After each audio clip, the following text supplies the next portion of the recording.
અનેક સમસ્યાઓથી ઘેરાયેલો હોય ત્યારે સાહિત્યમાં આવનારી કેટલીક પંક્તિઓ, સુવિચારો, કેટલાક પ્રસંગો એને પ્રેરણા નીવડતા હોય છે.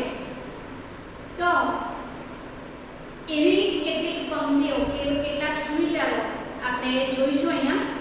એવું કહેવાય છે કે સારા પુસ્તકો એ ઉત્તમ મિત્રની ગરજ સારે છે. સારા પુસ્તકો ઉત્તમ મિત્રો જેવા હોય છે. સારા પુસ્તકોનું વાંચન જીવનમાં ખૂબ જરૂરી છે. તો એક પંક્તિ આપણે અહીંયા જોઈશું કે सुरखरू होता है इंसान ठोकरे खाने के बाद, रंग लाती है बिना पत्थर पे घिस जाने के बाद. अभी एक पंक्ति है कि मेहंदीना पान હોય એ મેહંદીના પાન પથ્થર પર ઘસાય છે અને પથ્થર પર ઘસાઈને મહેંદી પોતાનો રંગ આપે છે. જ્યારે મહેંદીના પાન હોય છે ત્યારે મને રંગ આપણને દેખાતો નથી, પણ જ્યારે મહેંદીના પાનને પથ્થર પર ઘસવામાં આવે છે ત્યાર પછી એનો રંગ આપણને દેખાતો હોય છે. જેમ સુંદર રંગ આપવા મહેંદીને પથ્થર પર ઘસાવવું પડે છે, એમ સફળતા મેળવતા પહેલા માણસે કઈ કેટલીય નિષ્ફળતાઓ અને ઠોકરો ખાવી પડે છે. તો આ એક વાત આપણે આમાં સમજ્યા. બીજી વાત આપણે જોઈએ કે વહાણ દરિયા કિનારે હંમેશા સલામત હોય છે, પણ એ દરિયા કિનારે રહેવા માટે નથી સર્જાઈ. તેવી જ રીતે મિત્રો, માણસ ઘરની અંદર સલામત હોય છે, પણ માણસ ઘરમાં રહેવા માટે સર્જાયો નથી.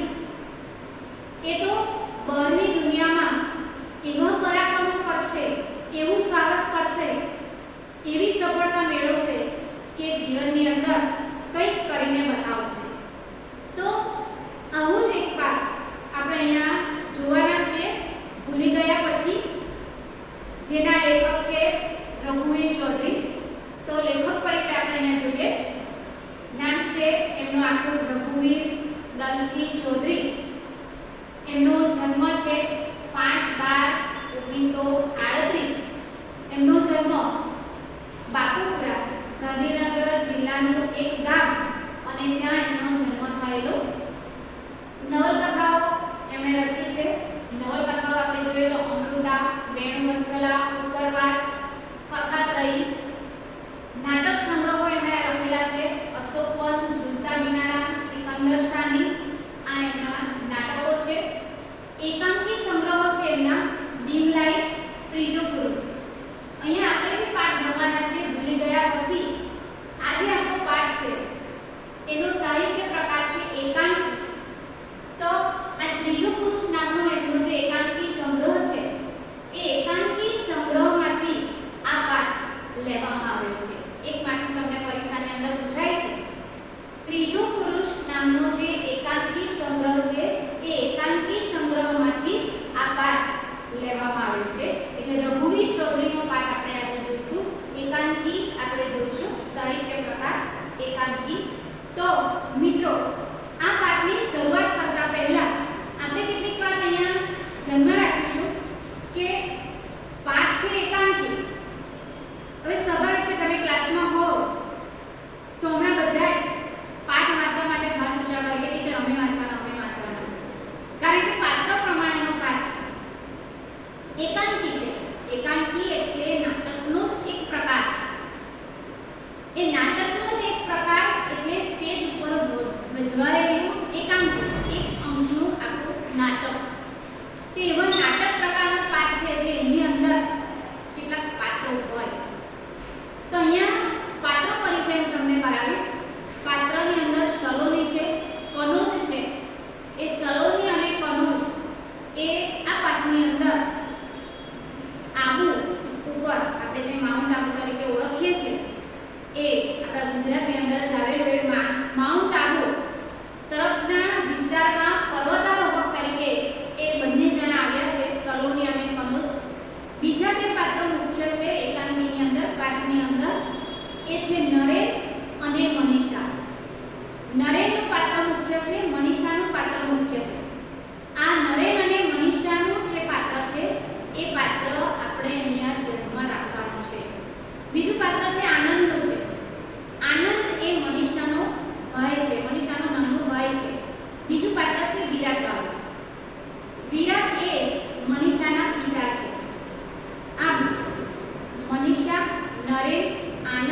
વિરાટ બાબુ, સલોની અને કનોજ આટલા પાત્રો એકાંકીની અંદર આવે છે. હવે આ પાઠના સંવાદો આપણે અહીંયા વાંચીએ છીએ.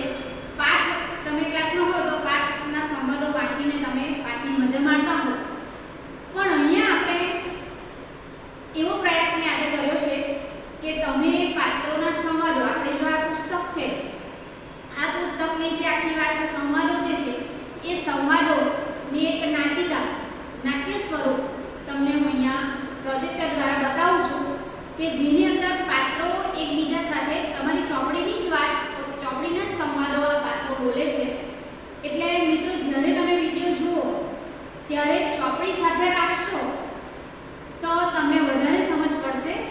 એટલે એકાંકી પ્રકારનો પાઠ છે કે મેં તમને આજે આ રીતે શીખવવાનો પ્રયત્ન કર્યો છે. કોઈ મુશ્કેલી હોય તો જણાવજો, પણ ચોપડી સાથે રાખશો તો તમને વધારે મજા આવશે, વધારે ખ્યાલ આવશે.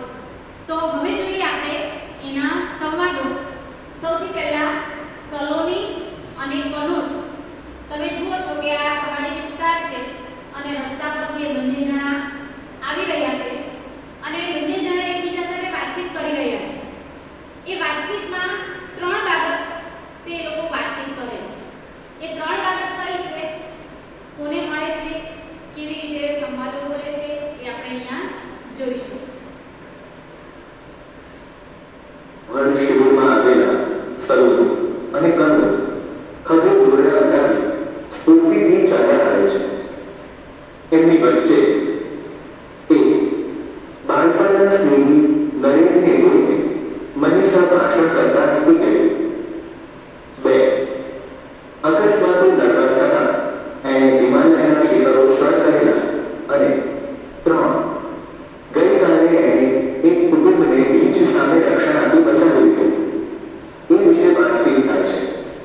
એ બંને હવે વનાધિકારી નરેનના નિવાસે આવી પહોંચે છે. નરેનભાઈ, ગઈકાલે ચાલુના વર્ષમાં તમે ભરતદેવ પાસે થઈને પસાર થયા હતા.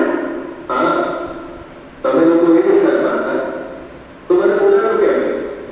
અહીં જંગલમાં કોઈ ઓળખીતો અવાજ કાને પડે એવું બનતું જ નથી. મને કોઈ બોલાવ્યો?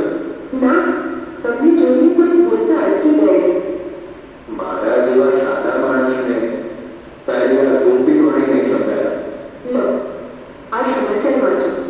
લો, એમાં ફોટો છે અને સમાચાર તમારા માટે અજાણ્યા નથી. બધા પર્વતાળાઓ લોકો જાણે છે. દીદીએ નીચલા હુમલામાંથી પેલા શ્રુતિ કુટુંબને બચાવ્યું હતું. અહીંના રીચ વિશે તો નરેનભાઈ જાણતા જ હશે. હા, એ માનવભક્ષી નથી હોતા. માણસને જોઈને જરૂરથી પ્રતિકાર કરે છે.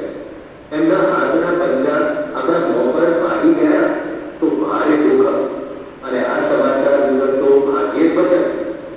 8-10 વર્ષના બે બાળકો સાથે નીકળનાર એ કુટુંબને ધન્ય છે. કદાચ રસ્તો ભૂલ્યા હશે અથવા અમારી ટુકડીને દૂરથી જોઈને ટૂંકો રસ્તો લીધો હશે. તો મિત્રો અહીંયા તમે કેટલાક સંવાદો સાંભળ્યા.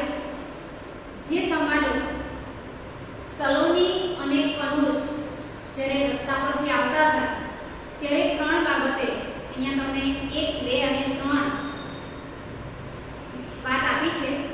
એ ત્રણ વાત એમની વચ્ચે થાય છે.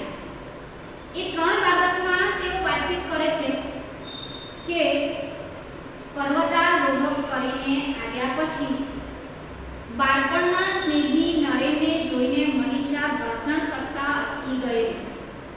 મનીષાનું પાત્ર આવે છે કે નરેનને જોઈને પેલી મનીષા ભાષણ કરતા અટકી જાય છે. બીજી વાત થાય છે કે અકસ્માતો નડવા છતાં એને હિમાલયના શિખરો સર કરેલા. અને બીજી વાત કે ગઈકાલે જ એણે એક કુટુંબને રીંછ સામે રક્ષણ આપી બચાવી લીધું. એક સુપી કુટુંબને એ રીંછના હુમલામાંથી બચાવી લે છે. આ ત્રણ બાબતે આ સલોની અને કનોજની વચ્ચે વાતો થાય છે. મનીષા જે છે એ મનીષાએ અહીં તમે જ્યાં જોયું ત્યાં જે વાત આવે છે નરેન બે જે પાત્રો છે બે પાત્રો ખૂબ અગત્યના છે. અત્યારે જે આ પાઠની અંદર મનીષાનું તમે ચિત્ર જોયું, પાત્ર જોયું, એમાં મનીષાએ એવું પરાક્રમ કર્યું છે કે એક કુટુંબને રીછના હુમલામાંથી બચાવ્યું છે. અને એ પરાક્રમ એણે કર્યું એટલે એ પરાક્રમના સમાચાર પેલા છાપામાં છપાયા છે. છાપામાં છપાયા છે એટલે એ ઘણા બધા લોકો એનું ભાષણ સાંભળવા ભેગા થઈ જાય છે, મનીષાનું ભાષણ સાંભળવા. અને એ આબુ વિસ્તાર તરફ એ જ્યારે ભાષણ આપતી હોય છે ત્યારે ત્યાંથી નરેન પસાર થાય છે.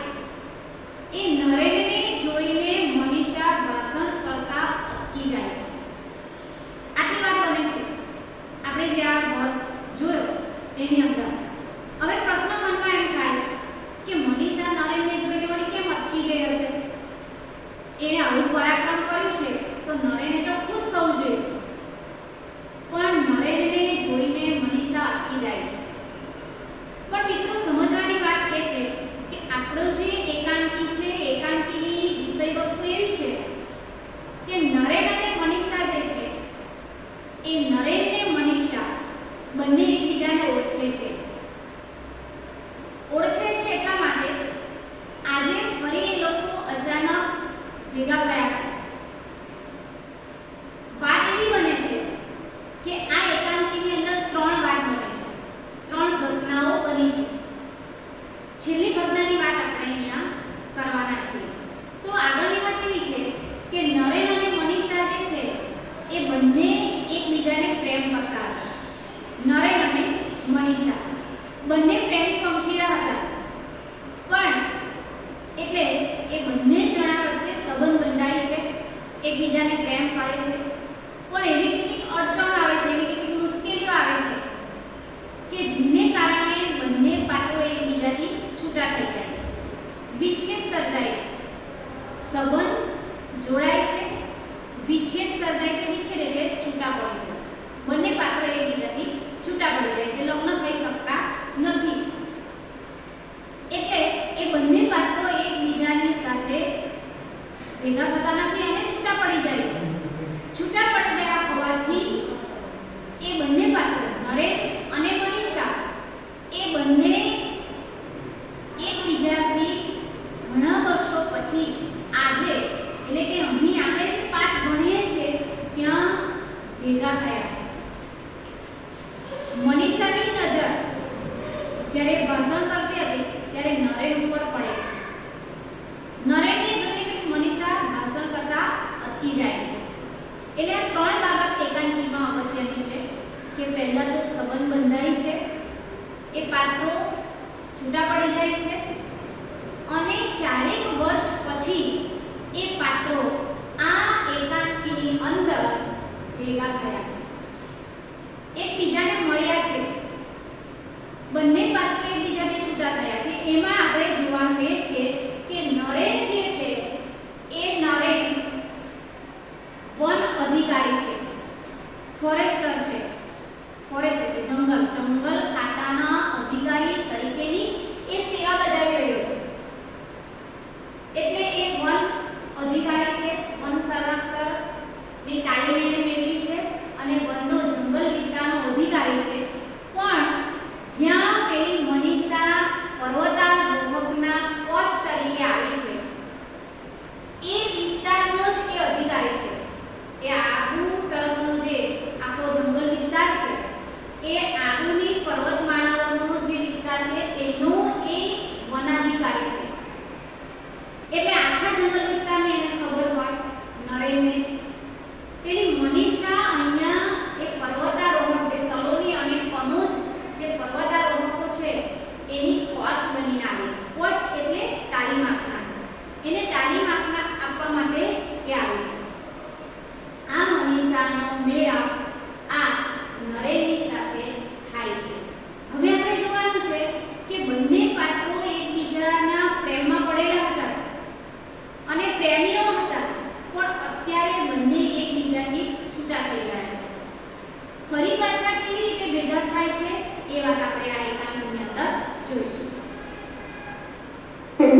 જે હોય સારું થયું. આ સમાચાર છપાયા તેથી લોકો જરા સંભાળીને પડશે.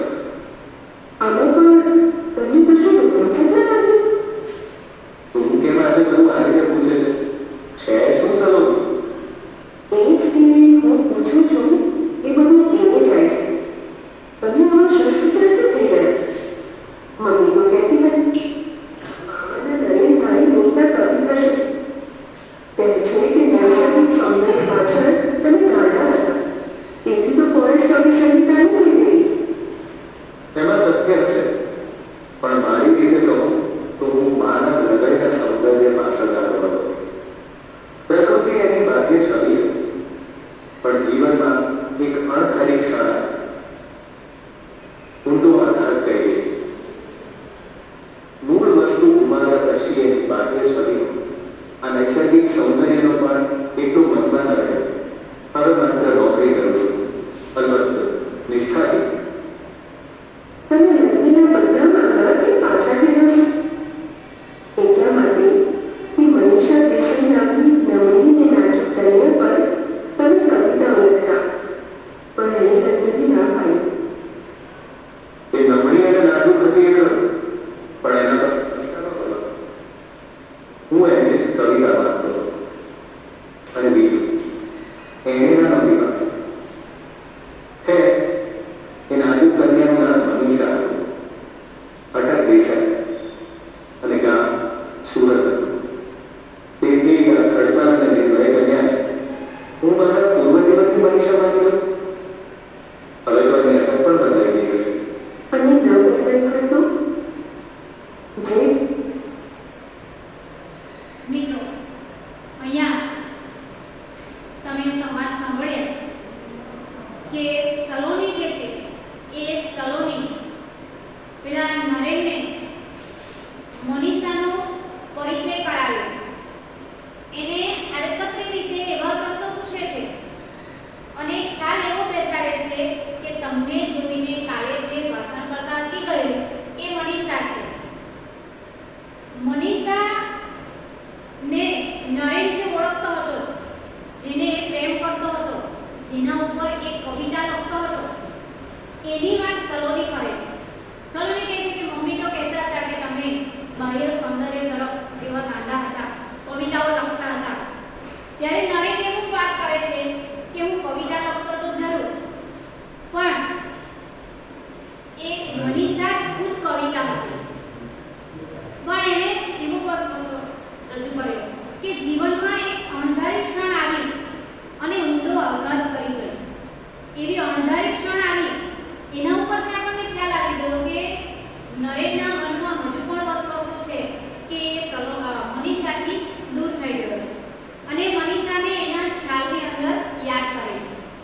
અત્યારે એ જે મનીષાને જુએ છે,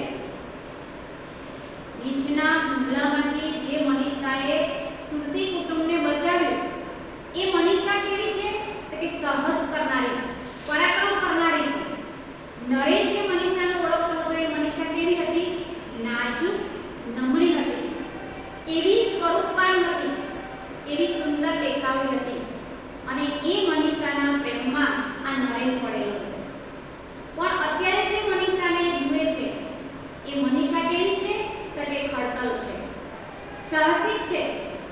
આખું સ્વરૂપ મનીષાનું બદલાયેલું આપણને આ ગીતની અંદર જોવા મળે છે. એટલે નરેનને ખ્યાલ નથી આવતો, નરેનને વિશ્વાસ નથી બેસતો કે હું જે મનીષાને ઓળખતો હતો એ મનીષા તો નાજુક નમણી હતી અને આ જે મનીષા છે એ તો એવી ખડતલ છે, એવી સાહસિક છે. એટલે સલોની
વ્યક્તિ નાજુક અને નમ્ર હોય એ જ ખડતલ અને નિર્ભર ન થઈ શકે? આ મુદ્દા પર તો અમને કુમારી મનીષા દેસાઈએ એક દિવસ ભાષણ આપ્યું. જો જરા ફોટો ધ્યાનથી જો. આંખો તો એવી જ છે, પણ સૈનિક વાળા જેવો યુનિફોર્મ ના, સલોની એ અવાજ. તમે આ ફોટા સાથે તમારી કલ્પના મૂર્તિને સરખાવો છો કે મૂળ વસ્તુને? મનીષા દેસાઈ? એ મનીષાનું આવું પાત્ર મારે અભિનંદન આપવા આવવું જોઈએ. જો ખાતરી થાય કે પ્રયત્ન કરી જોઈએ. મનીષાબેનને ખ્યાલ ન આવે એ રીતે કનોજ, તું આનંદને અહીં મોકલશે? હું પછી એની સાથે કેમ્પ પર આવી જઈશ. ચલો વરંડામાં બેસીએ. સૂર્યનો પ્રકાશ છે ત્યાં સુધીમાં તમારા બલિયાના ફૂલછોડની શોભા જોઈએ. તું ચાલ, ખુરશીઓ હું લાવું છું. મારી અત્યાર સુધીની નોકરીમાં આ સૌથી સુંદર મકાન મળ્યું છે. જાણે કે હું અહીંનો માનવંતો મહેમાન ન હોઉં. અરે એનો ગુંગળો કેવો ખીલ્યો છે?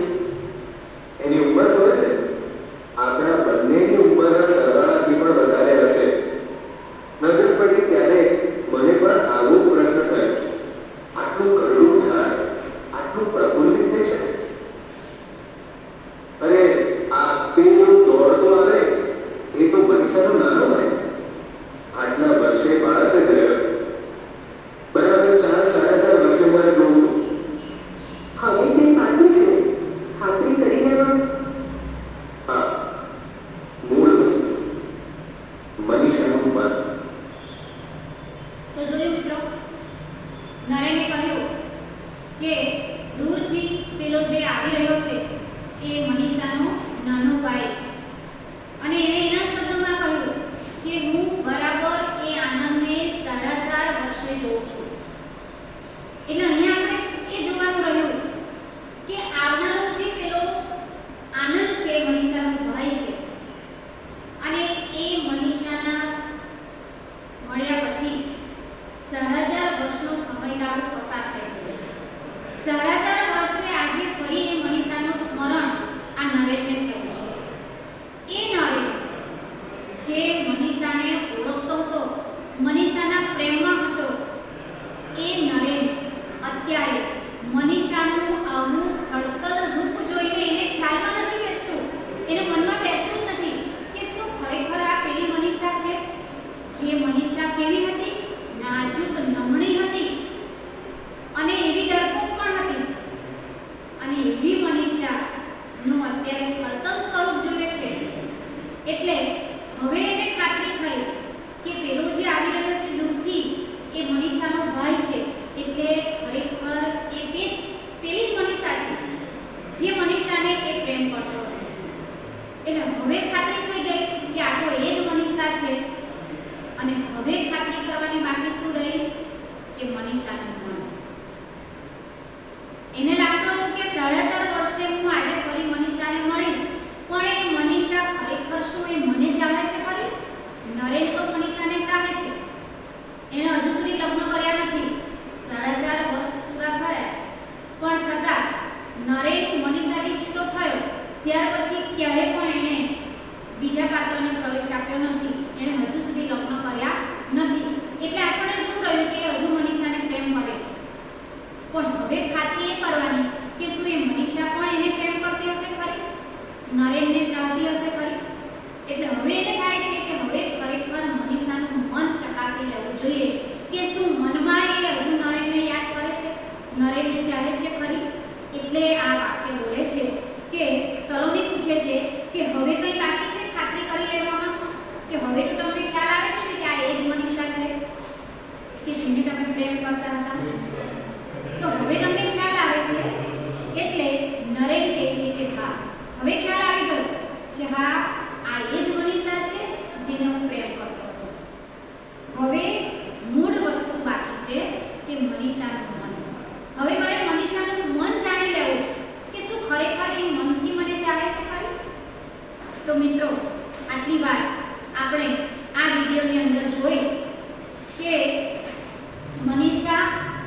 એક ક્ષણિક પ્રેમ પરવાળમાં તૂટી ગયો હોય. પણ આ એકાંકીની અંદર રઘુવીર ચૌધરીએ એવું બતાવ્યું છે કે ખરેખર પ્રેમમાંથી જ શૌર્ય જન્મે છે. નરેન અને મનીષા બંને એકબીજાને પ્રેમ કરતા હતા, પણ કોઈક કારણસર, કયા કારણસર એમની વચ્ચે વિચ્છેદ આવ્યો છે, છૂટા થયા છે, આપણે પછી જોઈશું. અહીંયા વાત એ સમજવાની છે કે જે મનીષા નાજુક નમણી હતી એ જ મનીષાના પ્રેમમાંથી આવું શૌર્ય જન્મ્યું છે. આવી ખળતલે બની શકે છે. કયા કારણસર